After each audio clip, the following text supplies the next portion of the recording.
आप सभी लोगों का अग्निपथ एकेडमी में स्वागत है। मेरा नाम विश्वेंद्र सिंह जादव है और आप देख रहे हैं अग्निपथ एकेडमी का ऑनलाइन प्लेटफॉर्म। मैं उम्मीद करता हूं आप सभी लोग सही होंगे और अग्निपथ एकेडमी आपके तैयारी के प्रयासों में हेल्प कर रही होगी और अन्य हेल्पों के लिए भी हम लगातार प्रयास कर रहे हैं। आपको नए नए सब्जेक्टों को, नई नई चीज़ों को प्रोवाइड कराने के लिए जल्दी हमारा चैनल कुछ नई चीज़ों के साथ पुनः उपलब्ध होगा। आज हम जिस चीज़ के लिए उपस्थित हुए हैं वो है तर्क शक्ति अर्थात रीजनिंग के हमने पिछली कई क्लासों में अलग अलग टॉपिक कराए थे। आज हम कैलेंडर को लेकर आए हैं। रीजनिंग का एक महत्वपूर्ण टॉपिक है कैलेंडर क्या होता है? किसी वर्ष के में सन्निहित माह, तिथि और दिनों को निरूपित करने जो निरूपित करता है उसे कैलेंडर कहते हैं। इसका प्रमुख 5 इकाइयाँ होती हैं। अगर कैलेंडर के देखा है तो 5 इकाइयाँ होती हैं: दिन, सप्ताह, तिथि, माह और वर्ष। अगर कैलेंडर जिन चीज़ों से मिलकर बना होता है उनमें दिन, सप्ताह, तिथि, माह और वर्ष। अगर हम कैलेंडर के इतिहास की बात करें तो सभ्यता और संस्कृति के विकास के साथ साथ मानव जीवन को व्यवस्थित बनाने के लिए हमेशा ही टाइम मैनेजमेंट का सहारा लेता रहा है। और टाइम मैनेजमेंट के लिए 2 चीज़ बहुत ही महत्वपूर्ण होती हैं। एक है आपका कैलेंडर, दूसरा है घड़ी। कैलेंडर क्या करता है? व्यक्ति को किस दिन क्या करना है, भविष्य की योजना बनाने के लिए कैलेंडर बहुत ही काम आता है और साथ ही साथ इतिहास को या पुरानी चीज़ों को याद रखने के लिए बहुत ही महत्वपूर्ण रहता है।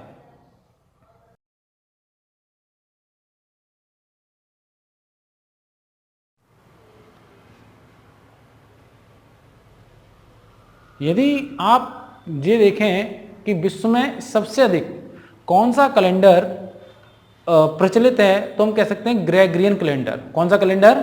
Gregorian calendar. Gregorian calendar. Gregorian calendar विश्व में सबसे अधिक प्रचलित है। अगर भारत की बात करें तो भारत में विभिन्न कैलेंडर प्रचलित रहे हैं समय समय पर। अगर हम वर्तमान में देखें तो सबसे अधिक जो कैलेंडर प्रचलित है वो है विक्रम संवत। कौन सा कैलेंडर है? विक्रम संवत। ये विक्रम संवत जो कैलेंडर है, यह कैलेंडर चंद्रगुप्त विक्रमादित्य ने, जो समुद्रगुप्त के पुत्र थे और जिन्होंने विक्रमादित्य की उपाधि धारण की, शकों को हराने के बाद, इन्हें शकारी भी कहा जाता है। जब इन्होंने शकों को पराजित किया था तो उसके बाद एक कह सकते हैं कि एक कैलेंडर शुरू किया जिसे विक्रम संवत कहा जाता है। इसके अलावा अन्य कैलेंडर भी हैं जो भारत में प्रचलित हैं, जैसे है बुद्ध संवत।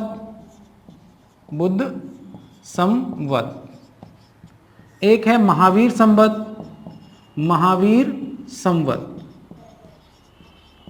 इसके अलावा एक है शक संवत। अगर हम बुद्ध संवत की बात करें तो हमें कुछ सोर्सों से पता चलता है। श्रीलंका की गणना के अनुसार 544 ईसा पूर्व क्या हुआ था?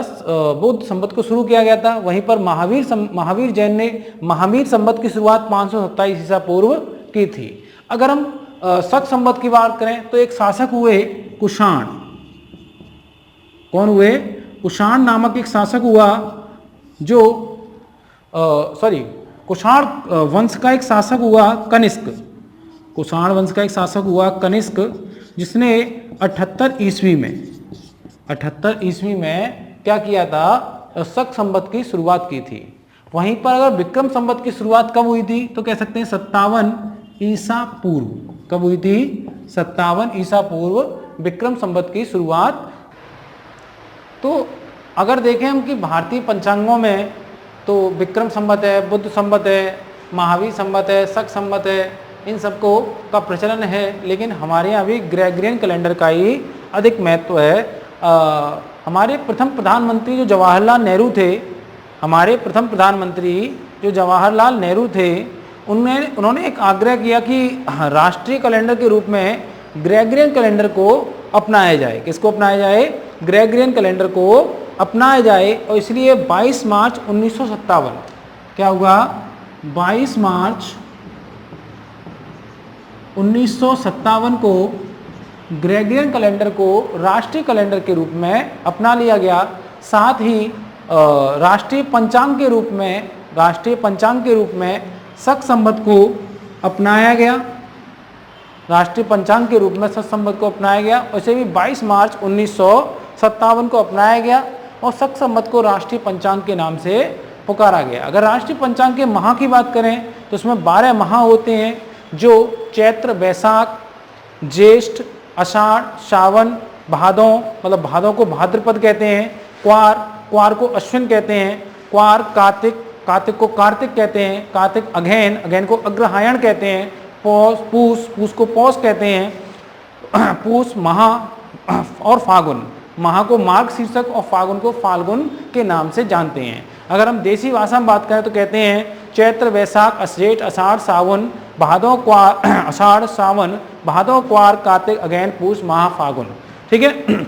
इस प्रकार हमने कैलेंडर की बेसिक जानकारी क्या किया, बेसिक जानकारियों का अध्ययन किया। अब हम देखेंगे कि सामान्य वर्ष क्या होते हैं, इसके अलावा लीप वर्ष क्या होते हैं। अगर हम सामान्य वर्ष की बात करें तो सामान्य वर्ष जो 4 से भाग देने पर पूर्णतः ना कटे उसे क्या कहते हैं, सामान्य वर्ष कहते हैं। अर्थात सामान्य वर्ष जो होता है 365 दिनों का होता है। सामान्य वर्ष में शताब्दी वर्ष अगर है कोई, शताब्दी वर्ष अगर कोई है तो वह 400 से ना कटे तो क्या होगा, वह सामान्य वर्ष होगा। क्या होगा, वह सामान्य वर्ष होगा। जैसे 1987 है एक सामान्य वर्ष है, 1999 है सामान्य वर्ष है, 1800 क्या है, एक शताब्दी वर्ष है जो एक सामान्य वर्ष है। क्या है, क्योंकि ये 400 से नहीं कटेगा, इसलिए क्या कहेंगे, इसे सामान्य वर्ष कहेंगे। यदि हम लीप वर्ष की बात करें, किसकी बात करें, लीप वर्ष, तो लीप वर्ष उन्हें कहते हैं 4 से कट जाए या 400 से कटें। अब 4 से कौन कटे, वर्ष कटे, और 400 से कौन कटे, शताब्दी वर्ष कटे। क्या कटे, 4 से वर्ष कटे और 400 से शताब्दी वर्ष कटे। जैसे 1984, 1992, 1992, इसी प्रकार जैसे 2000, कितना है, 2000, ये क्या है, सामान्य वर्ष है। अब 2000 क्या है, शताब्दी वर्ष है जो एक लीप वर्ष है। क्या वर्ष है, लीप वर्ष है। लीप वर्ष में क्या होता है, हमेशा दिनों की संख्या 366 दिनों की संख्या कितनी होती है, 366 होती है। वहीं सामान्य वर्ष में दिनों की संख्या क्या होती है, सामान्य वर्ष में 365 होती है और वहीं पर लीप वर्ष में 366 होती है। हम सामान्य वर्ष और लीप वर्ष के बारे में कुछ अन्य टॉपिकों को देखेंगे, जैसे सामान्य वर्ष और इधर लिखते हैं हम लीप वर्ष। तो लीप वर्ष में क्या होगा, 4 से या 400 से ना कटे, इतनी बात समझ ली हमने। इधर 4 से या 400 से कटे वो लीप वर्ष होगा। इसमें 365 दिन होते हैं और इसमें 366 दिन होते हैं। सामान्य वर्ष में क्या होता है, वर्ष का जो पहला महीना होता है और वर्ष का जो अंतिम महीना होता है उस दिन एक ही दिन होता है। क्या होता है, उस दिन एक ही दिन होता है, समान दिन होता है। तो वर्ष का पहला दिन और वर्ष का अंतिम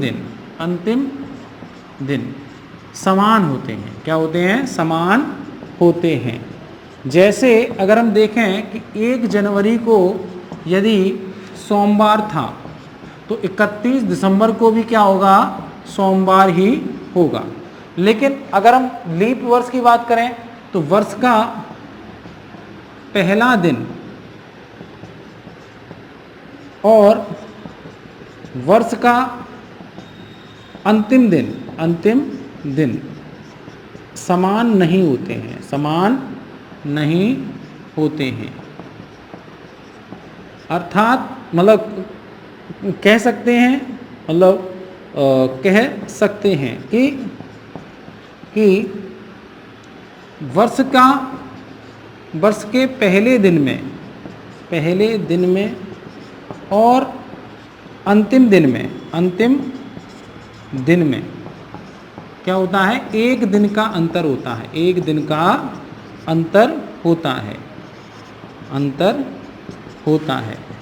मतलब इसका यह है कि अगर 1 जनवरी को लीप वर्ष में सोमवार था तो 31 दिसंबर को लीप वर्ष में क्या होगा, मंगलवार होगा। ये बात यदि आपको समझ में आ गई हो, वैसे मैं उम्मीद करता हूँ बहुत कोई हार्ड और कठिन बात नहीं थी कि आपको समझ में ना आई हो। अगर ये बात आ गई है तो मैं आगे बढ़ता हूँ और आगे देखते हैं।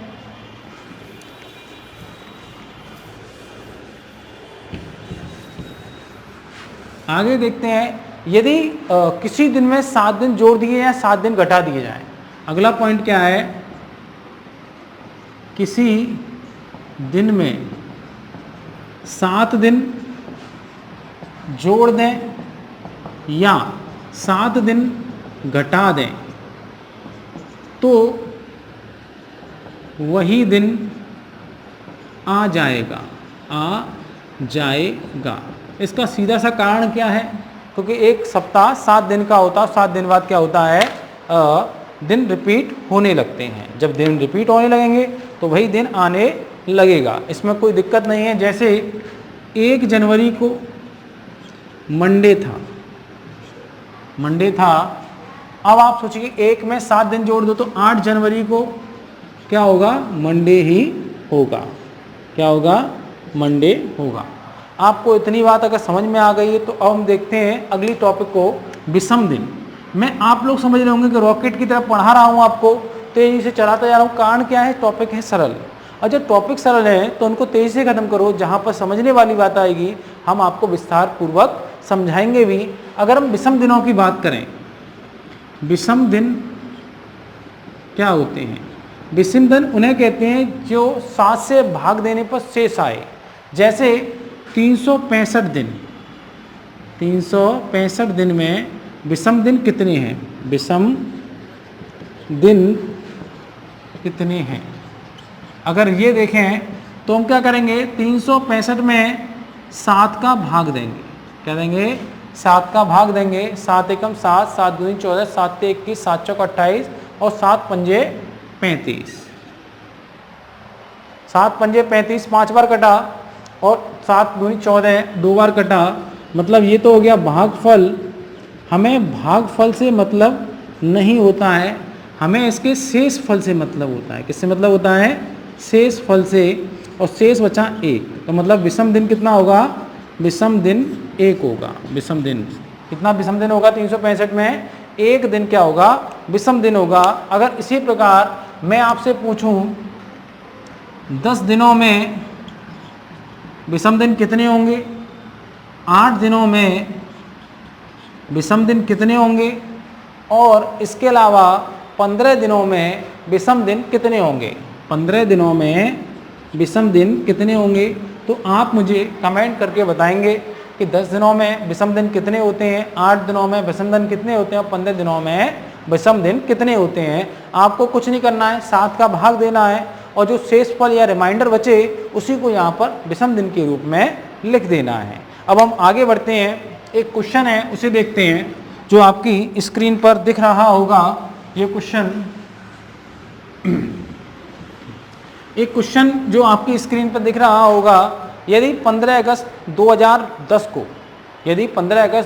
को रविवार था तो 17 सितंबर 2010 को कौन सा दिन होगा। यहाँ पर सवाल जो कह रहा है उसको आप समझ लीजिए। सवाल कह रहा है 15 अगस्त 2010 और एक कह रहा है 17 सितंबर 2010।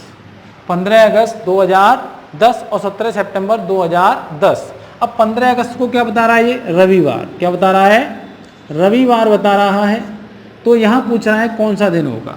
तो हमें इसको निकालने के लिए हमें विषम दिनों को निकालना होगा। क्या निकालना होगा, विषम दिनों को निकालना होगा। अब ये 15 अगस्त दिया हुआ है, आपको ये पता होना चाहिए कौन सा महीना कितने दिन का होता है। क्या आपको पता होना चाहिए कौन सा महीना कितने दिन का होता है। अगर आपको ये बात पता है तो आप आराम से दिनों को निकाल पाएंगे। अगर आपको ये नहीं पता है तो आप इनको नहीं निकाल पाएंगे। 15 अगस्त 31 महीने का होता है। अगर 15 दिन निकाल दें तो उसमें 16 दिन बचते हैं। अगस्त में कितने बचते हैं? अगस्त में 16 दिन बचते हैं। अगस्त के बाद आता है सितंबर, और सितंबर में कितने दिन दिए हैं? 17 दिए हैं। तो 17 और 16 कितने हो जाते हैं? 17 और 16 अगर जोड़ेंगे तो 33 होते हैं। अब आप कहते हैं कैसे हो गए? तो आपको क्या होगा, छोटी क्लास में जाकर दोबारा भाग सीखने होंगे। अब 33 हो गए, 33 का 7 में भाग देंगे तो अगर हम 7 का पहाड़ा पढ़ते हैं तो 7 चौक 28 कितनी बार कटता है? 4 बार कटता है। और रिमाइंडर कितना आता है? शेष आता है या रिमाइंडर आता है वो 5 आएगा। कितना आएगा? 5 आएगा। शेषफल 5 आएगा। मैंने बताया उस शेष निकले वही क्या है? विषम दिन है। अब विषम दिन है इसका मतलब 15 अगस्त 2010 को रविवार था।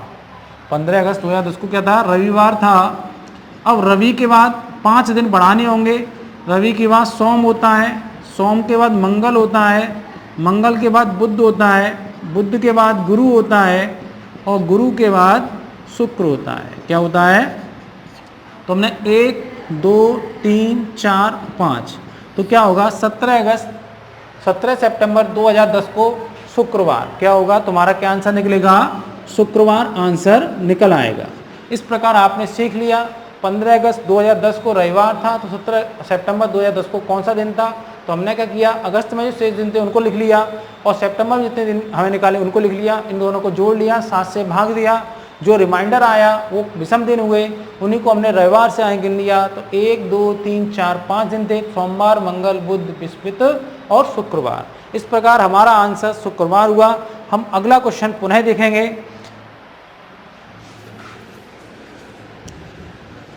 अगला क्वेश्चन आपको आपकी स्क्रीन पर दिख रहा होगा, और ये क्वेश्चन है, यदि 26 जनवरी 2010 को मंगलवार था तो 15 अगस्त 2010 को कौन सा दिन था? 26 जनवरी 2010 को क्या था? मंगलवार था। तो आप मुझे बताइए 15 अगस्त 2010 को कौन सा दिन था? 15 अगस्त 2010 को कौन सा दिन था, ये पूछा गया है। अब हमें कुछ नहीं करना, हमें केवल विषम दिनों को निकालना होगा। किसको निकालना होगा? हमें विषम दिनों को निकालना होगा। अब विषम दिनों को निकालने के लिए क्या करेंगे? जनवरी, फिर क्या होता है? फरवरी, फिर होता है मार्च, फिर होता है अप्रैल, मई, जून, जुलाई और ये अगस्त। यहाँ तक हमें पहुँचना है। जनवरी में कितने दिन बचे आप मुझे बताइए? यहाँ 26 तारीख है तो 5 दिन इसमें शेष बचे। कितने बचे? 5 दिन शेष बचे। फरवरी में कितने दिन होंगे? हमें देखना होगा क्या 2010 लीप वर्ष तो नहीं है। लीप वर्ष के लिए मैंने आपको बताया था क्या करते हैं, 2010 में 4 का भाग देंगे, 4 पंजे 20, नहीं जाएगा, भाग टूटी बिंदी 10, नहीं कटेगा पूरा। इसका मतलब ये 2010 लीप वर्ष नहीं है, और यदि लीप वर्ष नहीं है तो क्या होंगे? फरवरी में 28 दिन होंगे, और लीप वर्ष होगा तो फरवरी में 29 दिन होंगे। तो यहाँ पर क्या होंगे? 28 दिन होंगे।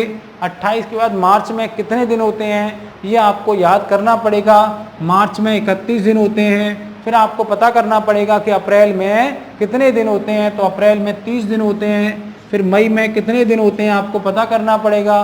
फिर पता करना पड़ेगा जून में कितने दिन होते हैं, फिर जुलाई में कितने दिन होते हैं, अगस्त में हमें 15 दिन तक पहुंचना है। इन सब हमने दिनों को निकाल लिया। जब इन दिनों को निकाल लिया, इन दिनों में क्या करेंगे? सबको जोड़ लेंगे। अगर हम जोड़ना चाहें तो 30 तो ये हो गए, और 30 ये हो गए, 30 और 30 60, 60 और 30 कितने हो गए? 90, 90 और 30 कितने हो गए?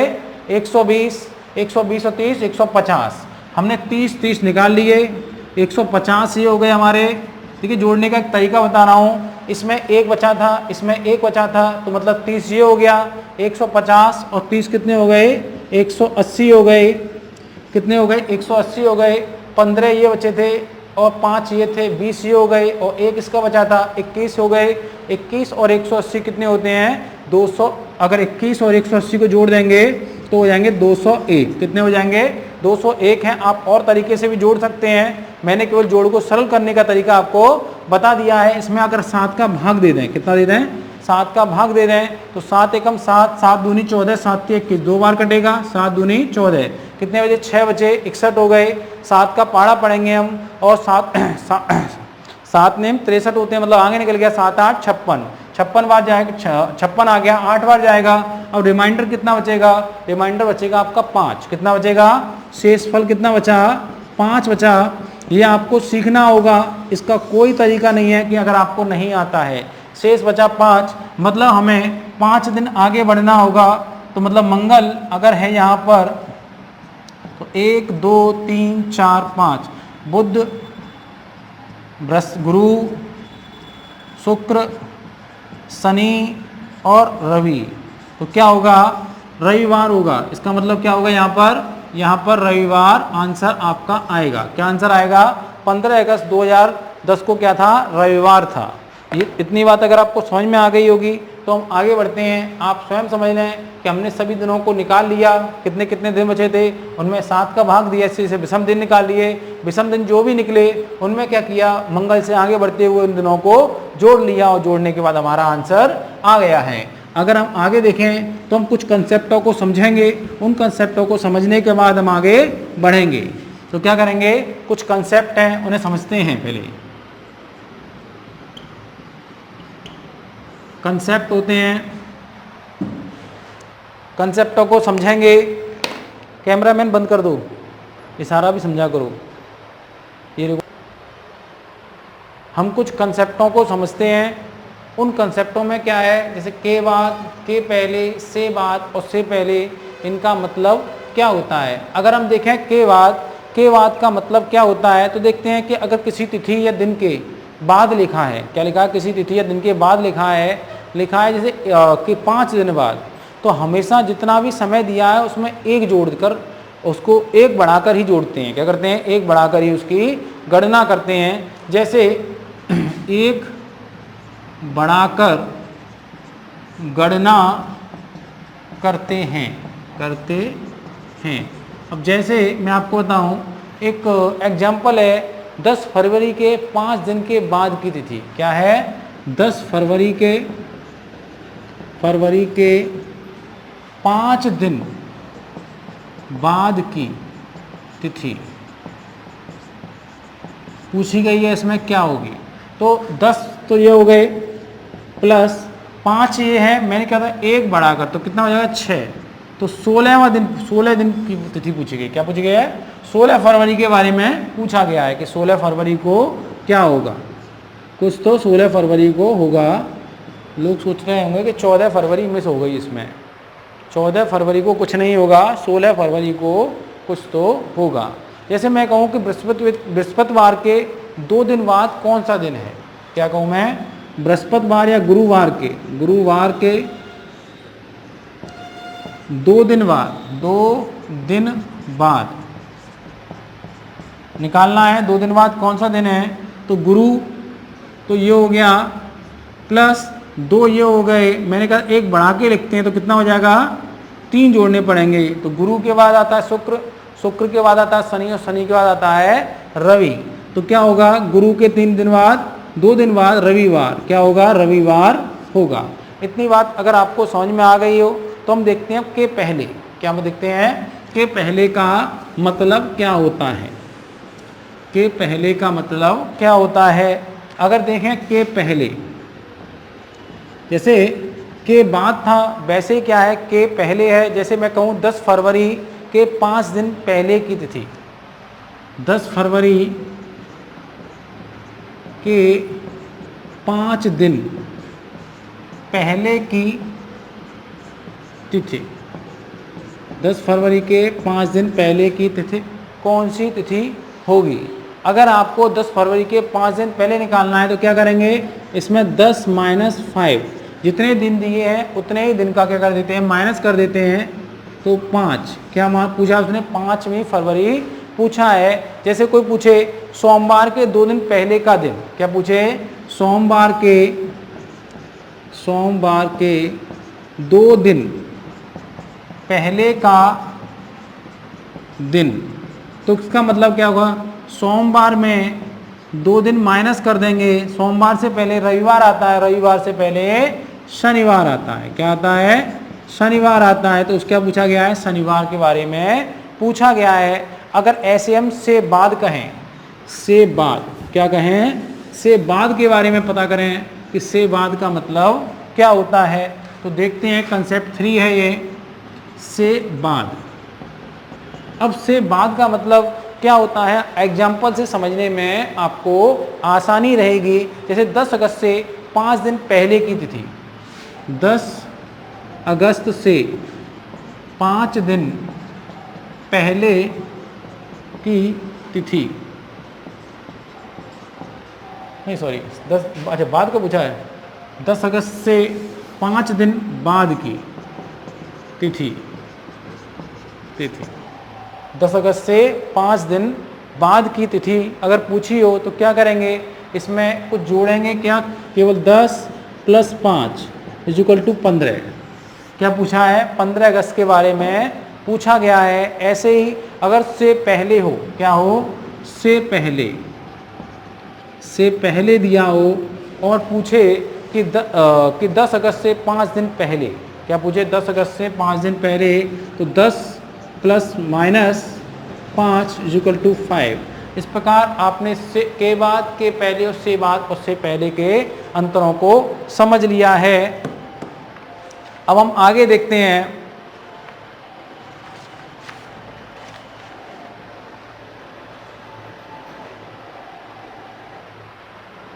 देखिए आज हमने क्या किया, कैलेंडर के कुछ कंसेप्टों को समझा, कुछ चीज़ों को समझा। अब हम अगली क्लास में कैलेंडर के अन्य क्वेश्चनों को देखेंगे। तब तक आप अपना बहुत सारा ख्याल रखें, आसपास सफाई रखें, हरियाली और जानवरों से प्रेम करें, जानवरों पर दया करें और हमेशा खुश रहें। और इसी के साथ मैं आपसे विदा लेता हूँ। जय हिंद, जय भारत।